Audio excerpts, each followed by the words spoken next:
Hello everybody, welcome back to my YouTube channel. मेरा नाम है पूजा मौर्य एंड आप लोग देख रहे हैं एड्यूनाइट WBPSC। यस, सो आज का टॉपिक बहुत ज़्यादा इंपॉर्टेंट है।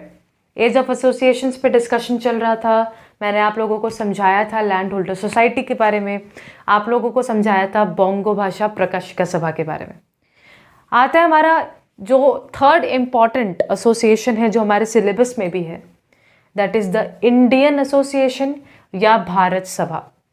अगर आप लोग अपना टेस्ट पेपर सॉल्व कर रहे हो तो आप लोग जानते हो कि दीदी इससे रिलेटेड क्वेश्चन तो न जाने कितना बार टेस्ट पेपर में हम लोगों ने देखा है।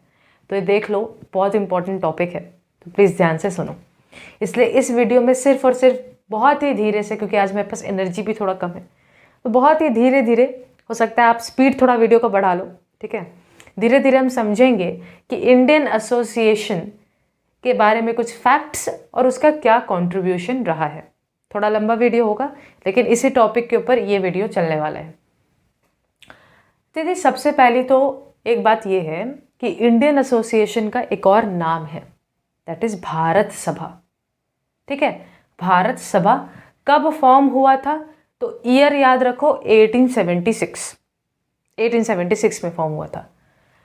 ये one of the most important political organisations है। हम जानते हैं दीदी अनिल सील ने 19th सेंचुरी को एज ऑफ एसोसिएशंस बुलाया था। कई सारे पॉलिटिकल ऑर्गेनाइजेशंस इस दौरान इंडिया में देखने को मिले थे, बट इम्पॉर्टेंट अगर पॉलिटिकल एसोसिएशंस के बारे में तुम पूछो तो इंडियन एसोसिएशन का नाम उसमें गूंजता है। इंडियन एसोसिएशन ने बहुत कंट्रीब्यूशंस किए हैं, हम पढ़ेंगे इसमें, लेकिन उससे भी ज़्यादा इम्पॉर्टेंट ये समझना है that it was one of the most important political organisations in India, ठीक है दीदी। इसको ऑर्गेनाइज किसने किया था या इसको फाउंड किसने किया था? Who founded this Indian association? It was founded by Surendranath Banerjee. Surendranath Banerjee, ठीक है दीदी, MCQ के लिए याद रहेगा। कब फॉर्म किया था? 26 जुलाई 1876।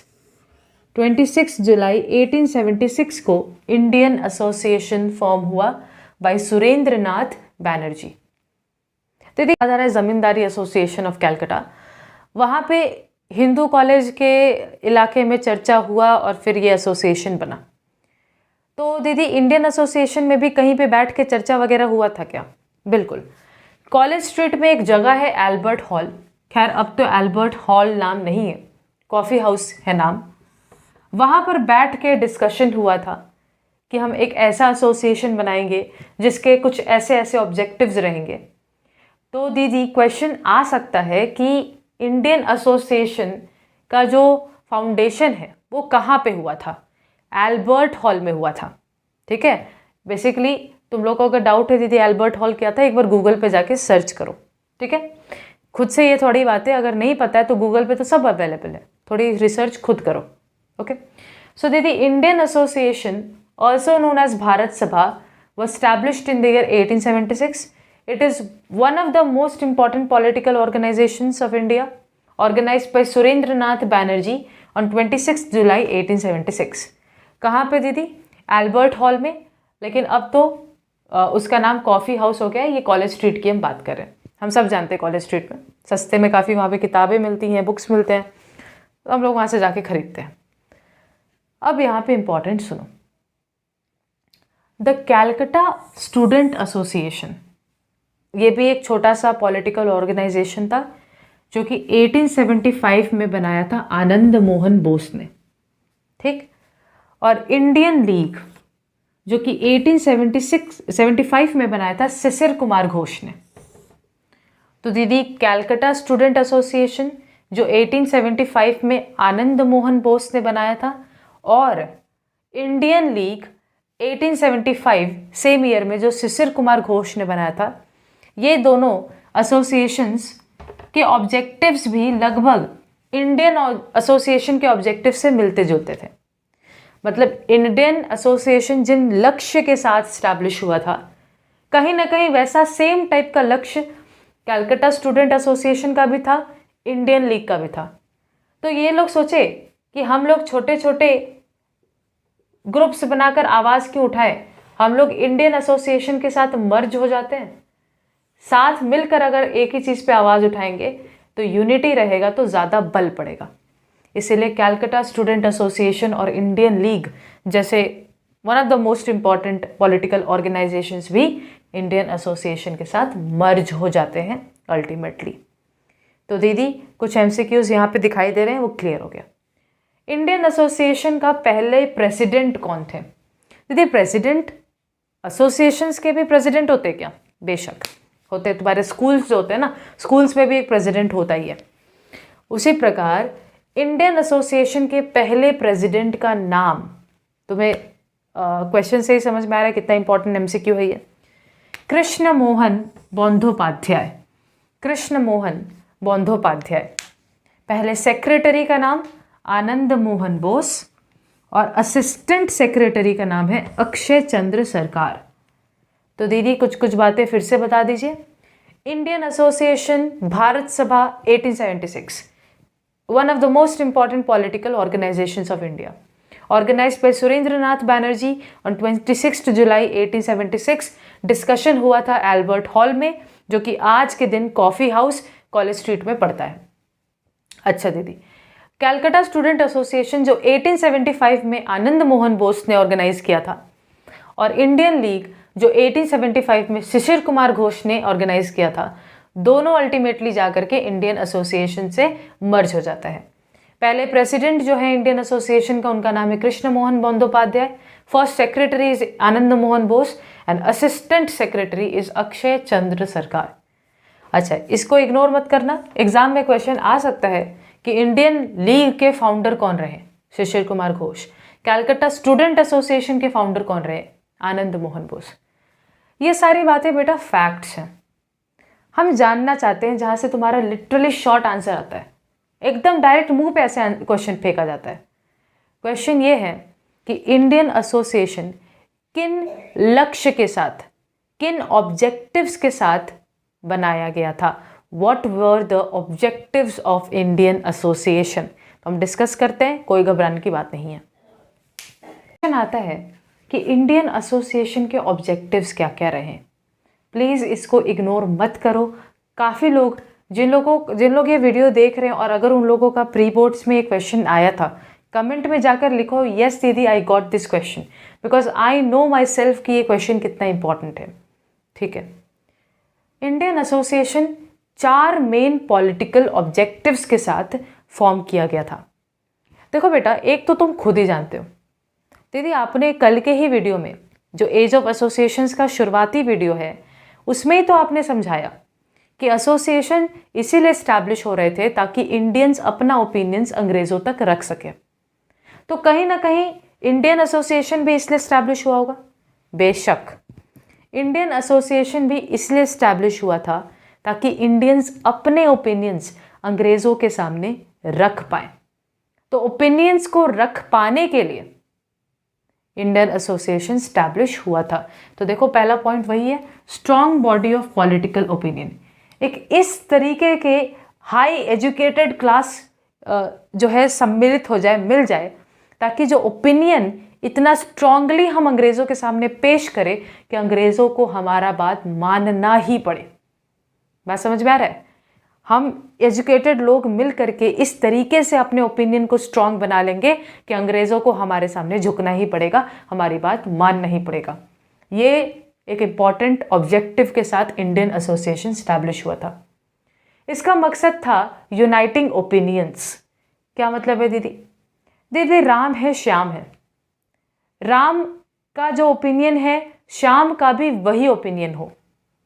हम लोग कोशिश कर रहे थे कि इस एसोसिएशन के अंदर ज़्यादा से ज़्यादा लोगों, जो भी इसके अंदर मेंबर्स बन के रहेंगे, उनके बीच में ओपिनियंस यूनाइट हों। दीदी हम सब जानते हैं एकता को तोड़ना बड़ा मुश्किल है।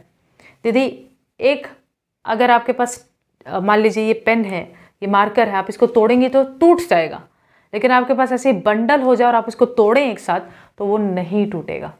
इसी प्रकार अगर एकता होगी लोगों में, ओपिनियंस को लेकर लोग एक जैसा राय देंगे, विचार देंगे, तो ही तो दीदी अंग्रेज़ों को लगेगा ओहो इनके बीच में एकता है, तब तो जो है हम लोग इनके अगेंस्ट नहीं बोल सकते। बात समझ में आ रहा है? इन लोगों का मकसद था to unite people according to their opinions के हिसाब से लोगों में यूनिटी पैदा किया जाए। ऐसा ना हो कि इंडियंस आपस में ही झगड़ते रह जाएं कि नहीं उनको ये चाहिए हमको वो चाहिए, ऐसा ना हो। सबका एक जैसा राय विचार लेकर हम अंग्रेजों के सामने अपना ओपिनियन को पेश कर सकें। Friendly relations between Hindus and Muslims. देखो बेटा, आज तो हिंदूज और मुस्लिम्स को लेकर अलग ही किस्सा चल रहा है। हिंदू और मुस्लिम आज आपस में बहुत फाइट कर रहे हैं, बहुत झगड़ा कर रहे हैं धर्म के नाम पे। बट मैं एक हिंदू हूँ, फिर भी मैं इस चीज़ के सख्त खिलाफ हूँ। अगर कोई हिंदू जाकर के अपना धर्म को सबसे ऊंचा बताता है, ये बिल्कुल गलत बात है। और अगर वही सेम काम कोई मुस्लिम व्यक्ति करता है तो वो भी गलत है। किसी का धर्म किसी से ऊंचा हो ही नहीं सकता।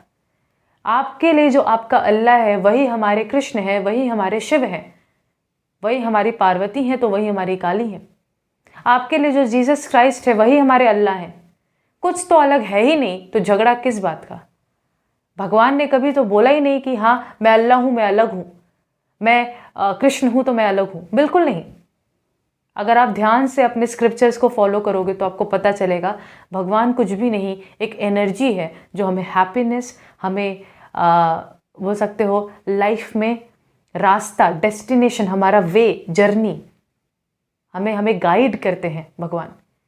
दे are like a guider, right. तो इसलिए धर्म के नाम पर लड़ना ये तो आजकल की बहुत ही बुरी चीज़ है and I totally hate it. Indian association का भी यही लक्ष्य था।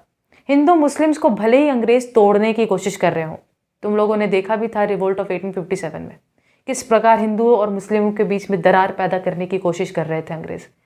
लेकिन इंडियन एसोसिएशन चाहता था कि ये दरार पैदा ना हो, हिंदू और मुस्लिम भाई भाई बनकर आगे ज़िंदगी में बढ़ते रहें। इसलिए मेन लक्ष्य ये भी था to promote friendly relationships between Hindus and Muslims. तो दीदी पहला रीज़न तो हम सब जानते हैं, पॉलिटिकल ओपिनियन रखने का एक स्ट्रॉन्ग बॉडी क्रिएट करें ताकि सब लोग मिल करके जब ओपिनियन रखें तो अंग्रेज उसको इग्नोर ना कर सके। सेकेंड बात, लोगों को उनके ओपिनियंस के हिसाब से यूनाइट करें। ऐसा ना हो कि इंडियंस आपस में ही अलग अलग धारणाओं, अलग अलग ओपिनियंस को फॉलो कर रहे हैं। ऐसे में अंग्रेज़ों के लिए बहुत आसान हो जाएगा इंडियंस को तोड़ना, उनके यूनिटी को तोड़ना, तो हम ऐसा बिल्कुल नहीं चाहेंगे। थर्ड, हिंदूज और मुस्लिम्स में जो भी दरार पैदा हो रहा था वो दरार को ख़त्म करके फ्रेंडशिप, फ्रेंडली रिलेशंस को इस्टेब्लिश करने का मेन मकसद था इंडियन एसोसिएशन का। तो आ जाओ नंबर 4 में, रैली द मासेस। अब रैली द मासेस शब्द सुन के घबराना नहीं हो, माय गॉड दीदी, रैली का मतलब ये परेड वाला रैली नहीं। यहाँ रैली का मतलब सिंपल सा है बेटा, रैली का मतलब है यहाँ पे लोगों के झुंड, लोगों के झुंड। तो दीदी यहाँ पे रैली द मासेस का मतलब ये हुआ कि मान लो ब्रिटिश सरकार ने हमारे अगेंस्ट कोई भी एक्ट लागू किया है, हम उससे सहमत नहीं हैं, तो हम लोगों के झुंड क्रिएट करेंगे, जो झुंड इस एक्ट के खिलाफ आवाज़ उठाएगा। तो झुंड देखकर ब्रिटिश सरकार हमारी बात ज़रूर सुनेगा। तुम सोचो, अंग्रेज़ों ने लागू कर दिया एक एक्ट कि सपोज़ अंग्रेज़ों ने लागू कर दिया एक एक्ट कि इंडियंस अपने साथ बंदूक नहीं रखेंगे, तो इसके खिलाफ हम लोग झुंड बना लेंगे। 10,000 लोग जब खड़े हो जाएंगे सामने अंग्रेज़ों के कि नहीं हमें भी बंदूक रखना है, तो अंग्रेज़ों को मानना ही पड़ेगा। तो इंडियन एसोसिएशन यही चाहता था कि एक ऐसा बॉडी क्रिएट हो जाए जो जब आवाज़ उठाए तो अंग्रेज़ भी काँप जाए, जो जब झुंड में आए तो अंग्रेज़ भी काँप जाए। समझ में आ रहा है? सो इंडियन एसोसिएशन का पहला मकसद, बार बार रिपीट करी क्योंकि मैं जानती हूँ कि कितना इंपॉर्टेंट क्वेश्चन है, ठीक है, इतना ज़्यादा एम्फेसिस डाल रही हूँ तो ज़रूर कोई एक इंपॉर्टेंट बात ही है ये। दीदी strong body of political opinion, एक ऐसा एसोसिएशन बनाए जो अपना ओपिनियन जब अंग्रेज़ों के सामने रखे तो अंग्रेज़ उसे इनकार ना कर सकें। सेकेंड, ऐसा ना हो कि इंडियंस में आपस में ही ओपिनियंस में डिफ्रेंसिएशन हो, आपस में ओपिनियंस को भी यूनाइट करना है, ये मकसद था इंडियन एसोसिएशन का। हिंदू और मुस्लिम्स में जो दरार अंग्रेज पैदा कर रहे हैं उस दरार को ख़त्म करके फ्रेंडली रिलेशंस को स्टैब्लिश करना है। Fourth, rally the masses. Rally the masses का मतलब है हम अपने ओपिनियंस का लोगों को मिल करके एक झुंड बना लेंगे और जब झुंड अंग्रेज़ों के खिलाफ आवाज़ उठाएगा तो अंग्रेज़ों को हमारे फेवर में ही डिसीजन लेना पड़ेगा। ये इंडियन एसोसिएशन का ऑब्जेक्टिव था। बट दीदी हम ज़रूर जानना चाहेंगे कि इंडियन एसोसिएशन ने क्या एक्चुअल में कोई भी सोसाइटी में इम्पैक्ट डाला? जैसे कि आप बोंगो भाषा प्रकाशिका सभा का बताएं। बोंगो भाषा प्रकाशिका सभा भले ही फर्स्ट पॉलिटिकल एसोसिएशन था इंडिया का, इतना ज़्यादा इम्पैक्ट नहीं डाल पाया। तो क्या इंडियन एसोसिएशन जो इतने सारे ऑब्जेक्टिव्स को दिमाग में रखते हुए फॉर्म किया गया था, क्या उसने सोसाइटी में कोई भी ह्यूज इम्पैक्ट या कंट्रीब्यूशन दिखाया? So let us understand that. Last हमें देखना है कि इंडियन एसोसिएशन का क्या कंट्रीब्यूशन रहा। सबसे पहली बात तो बेटा ये सुनो, जब तुमने ज़रूर मेरा अगर पिछला वाला वीडियो देखा है तो उसमें मैंने बताया था कि जो लैंड होल्डर सोसाइटी था, ज़मींदारी एसोसिएशन ऑफ कैलकाटा, उसमें अगर किसी को ज्वाइनिंग करवाना था, अपना कोई ज्वाइन करना चाहता था एज अ मेंबर, तो उसे ज्वाइनिंग फीस 5 रुपया देना पड़ता था और एनुअल फीस देना पड़ता था 20 रुपया। लेकिन इंडियन एसोसिएशन जानता था कि हमें ज़्यादा से ज़्यादा लोगों को जोड़ना है अपने साथ, तो 5 रुपया उस ज़माने में बहुत बड़ा रकम था। तो इंडियन एसोसिएशन ने सोचा कि हम ज़्यादा से ज़्यादा लोग को तभी जोड़ पाएंगे जब हम इस प्राइस को गिराकर बहुत कम कर दें। तो इन्होंने ज्वाइनिंग फीस रखा 1 रुपीज़। तो दीदी ये तो बस नाम के लिए ज्वाइनिंग फीस था, असलियत 1 रुपी क्या ही होगा। ये क्यों इतना कम प्राइस रखा गया था? ताकि ज़्यादा से ज़्यादा लोग इस एसोसिएशन से जुड़ सकें। ऑब्जेक्टिव जो दिमाग में रखते हुए इसका फॉर्मेशन किया गया है, उसमें they can join hands with other people to achieve their objectives। ठीक है। जो इल्बर्ट बिल कंट्रोवर्सी हुआ था, अब बेटा इस वीडियो में मैं इल्बर्ट बिल कंट्रोवर्सी नहीं बता सकती, तो दीदी ये कैसे समझ में आएगा? चैप्टर 5 में इसका डिस्कशन मैंने किया है। तो अगर तुमने चैप्टर 5 का वीडियो नहीं भी देखा है, मैं जो भी यहाँ पे नाम लूँगी, Ilbert bill controversy, arms act और वर्नाकुलर प्रेस एक्ट, इनसे जुड़े हुए वीडियो का लिंक मैं नीचे दे दूंगी। ठीक है, तो तुम एक बार जस्ट देख लेना कि दीदी ये बिल कैसे इंडियंस का सेंटिमेंट्स को हर्ट किया था, कैसे इंडियंस के साथ बहुत बुरा सलूक किया गया था इस एक्ट्स के ज़रिए। तो इन फालतू के फालतू एक्ट्स जो अंग्रेज लागू कर रहे थे, इसके खिलाफ भी आवाज़ उठाया था इंडियन एसोसिएशन ने। तो दीदी जो वो इल्बर्ट बिल कंट्रोवर्सी हुआ था 1884 में, आर्म्स एक्ट लाया गया था 1878 में, वर्नाक्युलर प्रेस एक्ट लाया गया था 1878 में, उसके खिलाफ इंडियन एसोसिएशन ने आवाज़ उठाया था।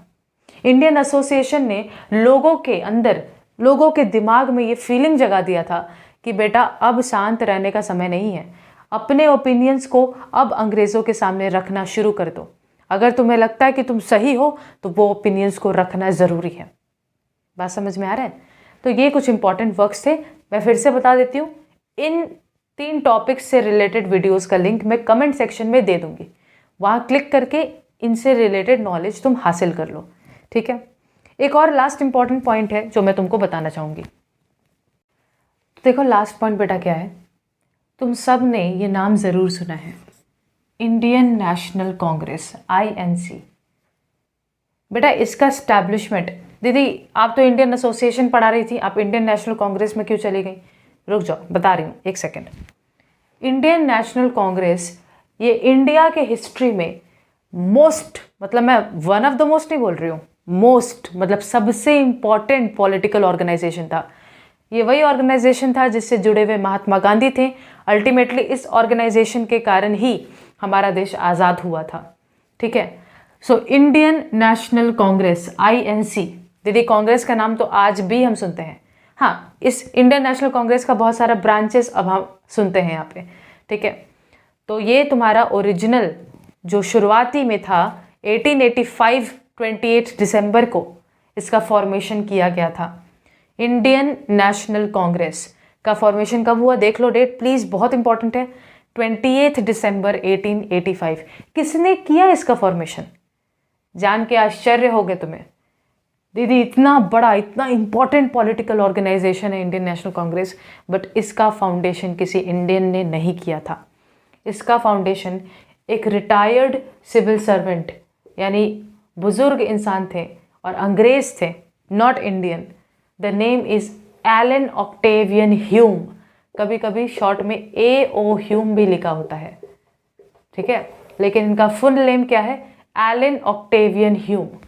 इन्होंने, जो कि एक रिटायर्ड सिविल सर्वेंट थे, इन्होंने इंडियन नेशनल कांग्रेस का स्थापना किया 28 दिसंबर 1885 में। दीदी क्यों हुआ था ये स्थापित? हालांकि ये डिटेल में हमारे सिलेबस में नहीं है, लेकिन बेटा जब अंग्रेज़ों के अत्याचार बढ़ते चले गए, अंग्रेज़ों ने आर्म्स एक्ट लाया, वर्नैकुलर प्रेस एक्ट लाया, इल्बर्ट बिल कंट्रोवर्सी हुआ, तब इंडियंस को समझ में आ गया कि ये अंग्रेज़ हमारा भला कभी नहीं कर सकते। इंडियंस ने तब सोचा कि अब छोटे मोटे ऑर्गेनाइजेशन से काम नहीं चलेगा, बड़े लेवल पे एक पॉलिटिकल ऑर्गेनाइजेशन का स्थापना होना चाहिए। इन अंग्रेज़ों को बस बहुत हो गया, इन्होंने बहुत टॉर्चर कर लिया। इसी के कारण एलन ऑक्टेवियन ह्यूम ने, जो कि एक रिटायर्ड सिविल सर्वेंट है, उन्होंने इंडियन नेशनल कांग्रेस का फाउंडेशन किया 28 दिसंबर 1885। तो दीदी आप क्यों बता रही हैं?